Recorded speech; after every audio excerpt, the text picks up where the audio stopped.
ডিসেম্বরের মধ্যে জাতীয় সংসদ নির্বাচন অনুষ্ঠানের বিষয়ে প্রধান উপদেষ্টা আশ্বাস দিয়েছেন বলে জানিয়েছেন বিএনপি মহাসচিব মির্জা ফখরুল ইসলাম আলমগীর। সোমবার সন্ধ্যায় প্রধান উপদেষ্টা ডক্টর মোহাম্মদ ইউনূসের সঙ্গে বৈঠক শেষে তিনি একথা জানান। প্রধান উপদেষ্টার সঙ্গে বৈঠক করতে সন্ধ্যা 6টায় রাষ্ট্রীয় অতিথি ভবন যমুনায় আসেন বিএনপির 3 সদস্যের প্রতিনিধি দল।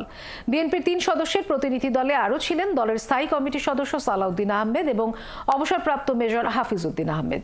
1.5 ঘণ্টার বৈঠকে দেশের চলমান পরিস্থিতি ও অস্থিরতা নিয়ে উদ্বেগ জানান বিএনপি নেতারা।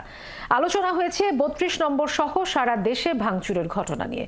বৈঠক শেষে বিএনপি মহাসচিব জানান, তারা বলেছেন দেশ জুড়ে যে পরিস্থিতি তৈরি হয়েছে তার দায় সরকার এড়াতে পারে না।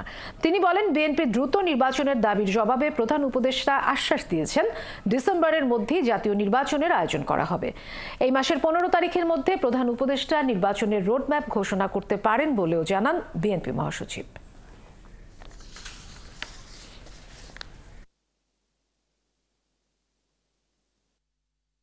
দেশের যে আইন শৃঙ্খলা পরিস্থিতি, স্থিতিশীলতা তাকে যথেষ্টভাবে বিপন্ন করেছে এবং ফ্যাসিবাদকে সুযোগ করে দিয়েছে তাদের এই সম্পর্কে একটু কথা বলার।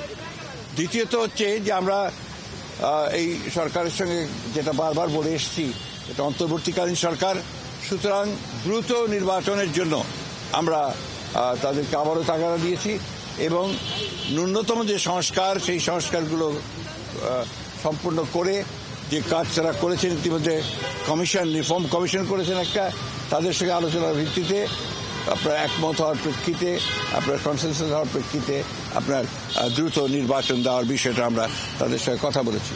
আমরা প্রশাসনে যে সমস্ত ব্যক্তি এখনও যারা দোষর ছিলেন ফ্যাসিবাদের এবং যারা ক্ষতিগ্রস্ত করেছেন বাংলাদেশকে সামগ্রিকভাবে, তাদেরকে আইনের আওতায় আনার জন্য এবং একই সঙ্গে তাদেরকে প্রশাসন থেকে সরিয়ে দেওয়ার কথা আমরা বলেছি।